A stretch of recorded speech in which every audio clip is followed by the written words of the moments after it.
ano, may sasabihin lang po sana kami. Ano yun? Manghihingi po sana kami ni Jess ng ano, tuition, pambayad po. Naku. Bago ko pa nabayad sa kuryente at tubig natin. Doon ka kapapa mo. Pa, manghihingi po sana kami ng pambayad sa tuition namin ni Jess. Naku mga anak, walang wala ang papa nyo ngayon eh.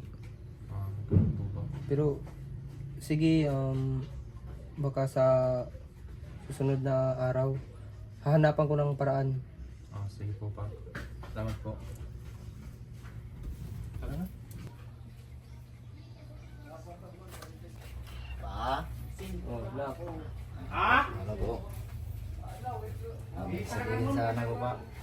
Nen. May project kasi kami ngayon. Manghingi sana ako ng pambayad. Anak, walang pera si papa ngayon. Nangingi rin si Jess at si Garay kanina eh. Wala akong naibigay kasi wala talaga yung papa niya. Pero sige, hahanapan ko ng paraan. Bibigay ko na lang sa'yo pag meron ko na. Sige pa. Okay, tumarang ka na. Sige pa, salamat.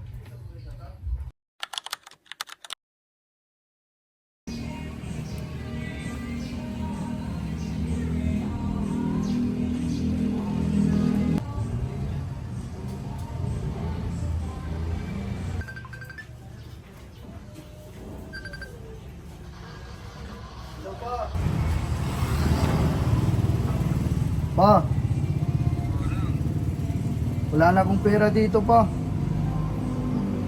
Wala na akong pang-allowance dito pa. Bukas na yung exam.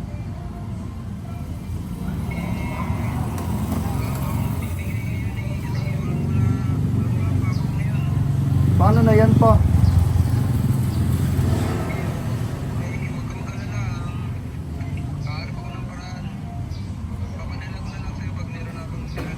Bukas na yung exam pa.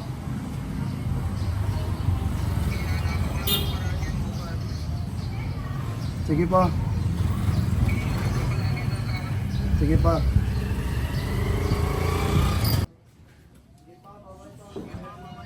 Oh, sige anak.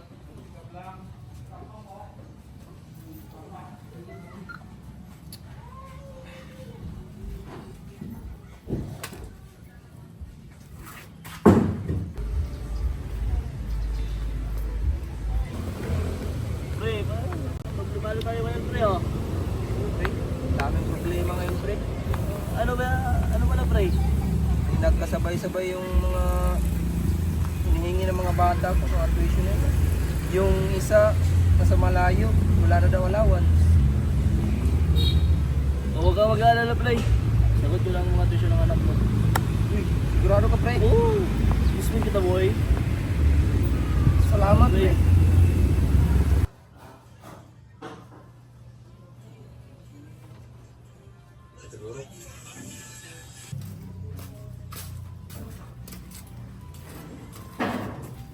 Mga anak, dito na kayo.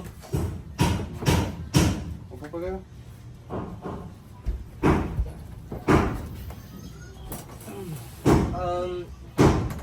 Nandito na pala yung mga hinihingi nyo. Nakairam ako doon sa kaibigan ko. Ito. Salamat po pa. Salamat pa. Salamat.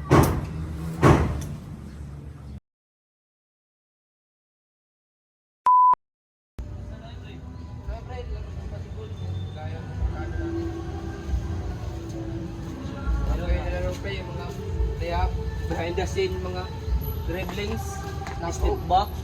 wala na yan. Sabi mga kaya po pre, wala makakaroon sa kayo pre. Diba na yan pre, aray ko.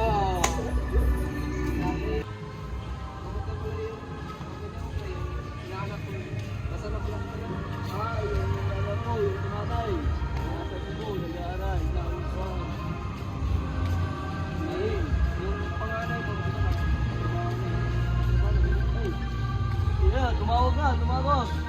Sagutin mo na pre ha. Hindi po mga pre. Hello, anak. Kumusta dyan sa Cebu? Ha? Anong nagawa mo? Ba't natanggal ka? Ay, malaking problema talaga yan. Sige. Gawan natin yung parang yan. Tawag ako mamaya. Sige, ingat. Pre, mukhang problemado ka. Anong meron? Yung panganay ko natanggal sa trabaho. Gawa daw ng hindi ka ano-anong bagay. Kaya na tanggal. Problema talaga, pre. Si Clarence, yung panganay mo? Yung si Florence. Pakalawa yung si Clarence. Si Florence, yung natanggal. Huwag ka mag-alala, pre. Tutulungan kita kasi tinulungan mo ko nung kailangan ko yung pera eh. Ngayon, dahil nakapagtrabaho na yung anak ko at sakto, hiring sila ngayon ng mga employee. Papasok natin yung anak mo. Galing sa yung si Florence, doon sa Cebu. Walang pamasahe papunta dito sa Mindanao.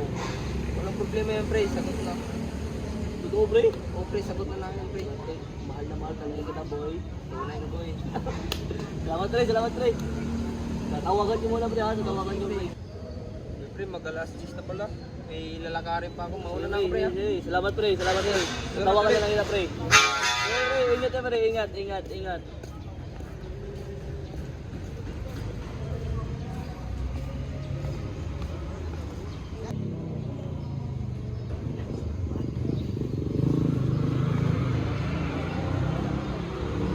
Hello, anak.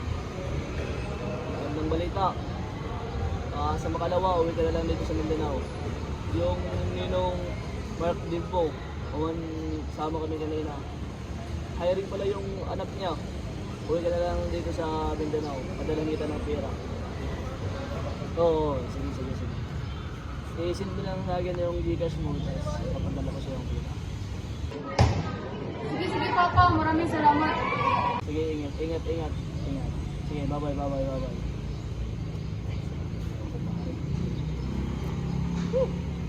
Yo.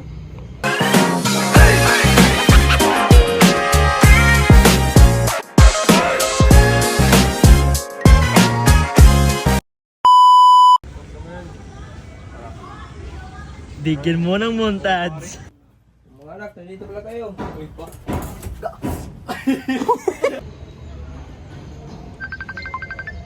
Hello, anak. Yung ninong mo, anak. Cut!